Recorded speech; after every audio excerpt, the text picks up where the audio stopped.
लोगों ने मेरी बात नहीं मानी ना, तो मैं पुलिस स्टेशन जाकर आप लोगों के खिलाफ दहेज उत्पीड़न के साथ ही जान से मारने की धमकी के जुर्म में सबको जेल में बंद करवा दूंगी। इसलिए जो मैं कहती हूँ वैसा ही करो चुपचाप से। नहीं नहीं बहू, ऐसा कुछ मत करना, तुम जो कहोगी हम वो करेंगे।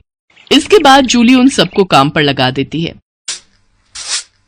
ननद जी जरा जल्दी हाथ चलाइए, नहीं तो। नहीं नहीं मेरी प्यारी भाभी, भाभी मैं करती हूँ ना, आप आराम से बैठो सोफे पर, और किसी चीज की जरूरत हो तो कहना।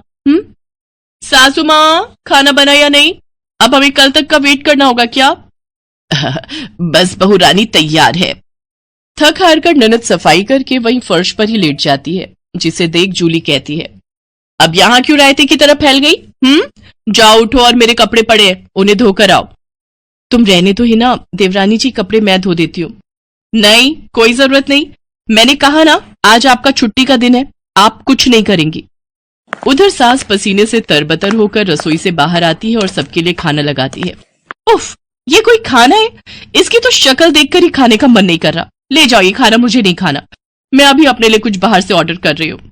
लेकिन बहू मैंने इतनी मेहनत से बनाए हैं, पूरे 2 घंटे लगे हैं मुझे रसोई में खड़े हुए। तो मैं क्या करूं? आप ससुर जी ये खाना ले जाकर बाहर कुत्तों को डालाना, और आपको जो मैंने सब्जी लाने का काम दिया था क्या वो आपने कर दिया? हाँ बहू, मैं बाजार से सब्जियां ले आया हूँ। Very good. अच्छा लिसन, शाम को मैंने घर पर पाजामा पार्टी ऑर्गेनाइज की है, तो अब आप तीनों जाओ और जल्दी से जाकर शाम के खाने की तैयारी करो। इसके बाद वो तीनों किचन में जाते हैं। हिना रोते हुए अपनी माँ से कहती है, माँ ये नई भाभी हमारे साथ ऐसा क्यों कर रही है? बड़ी भाभी ने तो कभी हमारे साथ ऐसा नहीं किया।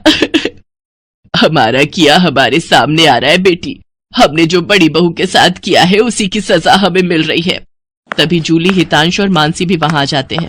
चलो सासू माँ, आपको अपने किए का एहसास तो हुआ और मेरी सहेली की कीमत भी पता चली। हाँ सासू माँ, मानसी मेरी सहेली है। क्या ये सच है बड़ी बहू? हाँ सासू माँ, ये मेरी बचपन की सहेली है और आगे की पढ़ाई के लिए विदेश चली गई थी। जब इंडिया आई तो ये हितांश से मिली और इन दोनों को प्यार हो गया। फिर जब हितांश ने मुझे इससे मिलवाया तो पता चला कि ये मेरी बचपन की दोस्त जूली है। सॉरी माँ जी, मैं आपके साथ ये सब करना तो नहीं चाहती थी, लेकिन आपने जो मेरी सहेली के साथ किया उसी का बदला लेने के लिए मैंने ये सब किया। बड़ी बहू हमें माफ कर दे, तेरी तकलीफ को हम समझ ही नहीं पाए। इसके बाद सबने मानसी से माफी मांगी। मानसी ने सबको माफ कर दिया और इस तरह नई बहू का ससुराल में पहले दिन का प्लान पूरा हो गया।